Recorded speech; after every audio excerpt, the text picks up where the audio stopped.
সন্দেশখালী কাণ্ডে জারি ১৪৪ ধারা। সন্দেশখালীর ১৯টি পয়েন্টে জারি করা হয়েছে ১৪৪ ধারা।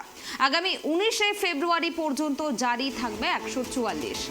আজ শুভেন্দু অধিকারী রাজ্যের বিরোধী দলনেতা যাবেন সন্দেশখালীতে। পাশাপাশি সিপিআইএম নেত্রী মীনাক্ষী মুখার্জিও আজ যাচ্ছেন সন্দেশখালীতে।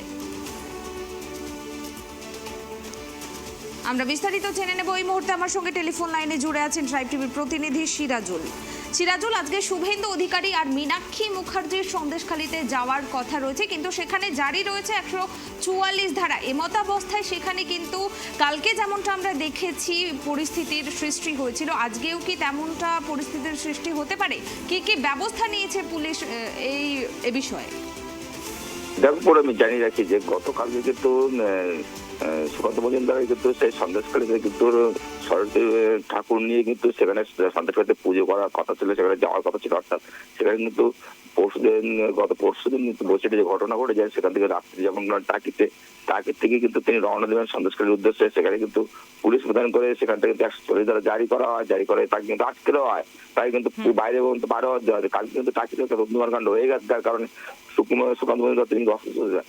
পাশাপাশি কিন্তু আজ ফের আবার নতুন করে শুভেন্দু অধিকারী এবং সিপিআইএম এর নেত্রী মীনাক্ষী মুখার্জি তিনিও কিন্তু সন্দেশখালী যাবেন এমন পরিকল্পনা আছে।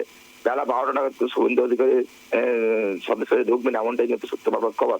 পাশাপাশি কিন্তু যেহেতু গতকাল সুকান্ত মজুমদারের যাওয়া কথা, সেই উদ্দেশ্য করে কিন্তু গতকালকে থেকে কিন্তু ফের আবার ১৪৪ ধারা জারি করা হয়। সেটা বলবৎ থাকবে কিন্তু ১৯ তারিখ পর্যন্ত, অর্থাৎ ১৩ তারিখ থেকে ১৯ তারিখ পর্যন্ত। সেখানে কিন্তু সেই ১৪৪ ধারা জারি করার কারণে কিন্তু গতকালকে সুকান্ত মজুমদারকে সেখানে ঢুকতে না দেওয়ার জন্য কিন্তু তাকে আটকে দেওয়া হয়। পাশাপাশি ফের আজকে কিন্তু আবার ফের যেখানে ১৪৪ ধারা জারি, সেখানে সুকান্ত অধিকারীকে যেতে দেবেন এমনটা কিন্তু অনুমান করা হচ্ছে। মনে করা হচ্ছে সেখানে পুলিশ কিন্তু প্রচুর পরিমাণে সন্দেশখালী এই মুহূর্তে মোতায়েন করা আছে। পাশাপাশি আজকেও কিন্তু বাধা পড়তে পারে শুভেন্দু অধিকারী, এমনটা কিন্তু মনে করা যায়।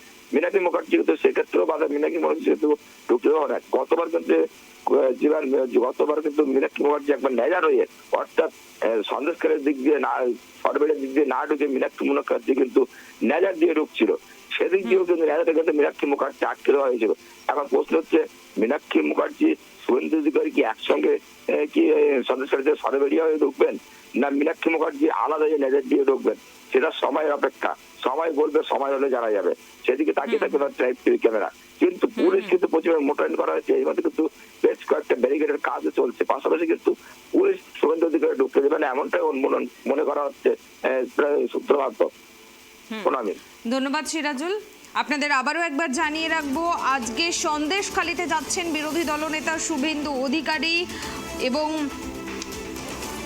মীনাক্ষী মুখার্জি। আজকেও মোতায়েন রয়েছে পুলিশ আধিকারিক, সেখানে বিশাল পুলিশ বাহিনী মোতায়েন রয়েছে কোনো রকম অপ্রীতিকর ঘটনা এড়াতে। সঙ্গে ১৪৪ ধারা জারি রয়েছে এবং মনে করা হচ্ছে কিন্তু আজকে শুভেন্দু অধিকারী ও মীনাক্ষী মুখার্জিকে কিন্তু সন্দেশখালীতে যেতে বাধা দিতে পারে পুলিশ।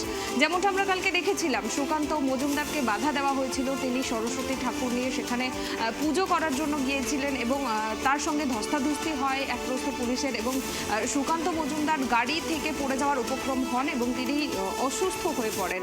এই মুহূর্তে সুকান্ত মজুমদার হসপিটালে ভর্তি রয়েছে এবং আজকেও কোথাও না কোথাও যেন মনে হচ্ছে এরকমটাই চিত্র দেখা যেতে পারে, কারণ সেখানে বিরোধী দলনেতা শুভেন্দু অধিকারী ও মীনাক্ষী মুখার্জি আজকে যাচ্ছেন সন্দেশখালীতে।